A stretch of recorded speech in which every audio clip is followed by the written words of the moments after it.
পবিত্র রমজান মাসের প্রথম দিনে যুদ্ধবিধ্বস্ত গাজা সিটিতে এক হৃদয় বিদারক দৃশ্য দেখা গেছে। ধ্বংস হয়ে যাওয়া ভবনের ভাঙা দেয়াল, ইট পাথরের স্তূপ আর ধুলোমাখা রাস্তাঘাটে একত্রিত হয়ে ইফতার করছেন ফিলিস্তিনিরা। চারপাশে যেখানে শুধু ধ্বংসের চিহ্ন, সেখানেই দীর্ঘ টেবিল সাজিয়ে বসেছিল পরিবারগুলো। শিশু, নারী ও বৃদ্ধরা একসঙ্গে বসে রোজা ভাঙেন, যেন ভয়াবহ বাস্তবতার মাঝেও এক টুকরো স্বাভাবিক জীবনের খোঁজ।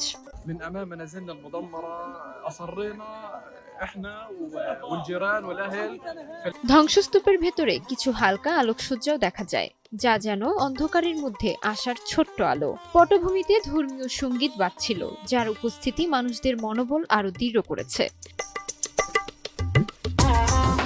ইফতারে অংশ নেয়া ফিলিস্তিনি নাগরিক মোহাম্মদ আল দাদা বলেন, আমরা রমজানের প্রথম দিনেই আমাদের ধ্বংস হওয়া বাড়ির সামনে ইফতার করার সিদ্ধান্ত নিয়েছি। তার কথায় ফুটে উঠেছে হার না মানা দৃঢ়তা এবং নিজের ভূমির প্রতি গভীর ভালোবাসা।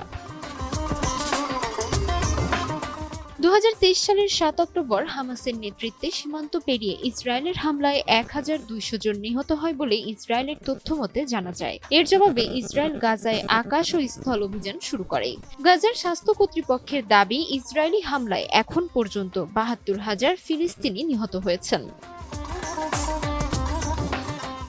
রমজানের পবিত্রতার মধ্যেও গাজার মানুষের এই সম্মিলিত ইফতার কেবল একটি ধর্মীয় আয়োজন নয়, বরং এটি টিকে থাকার সংগ্রাম, ঐক্য এবং আশার প্রতীক হয়ে উঠেছে।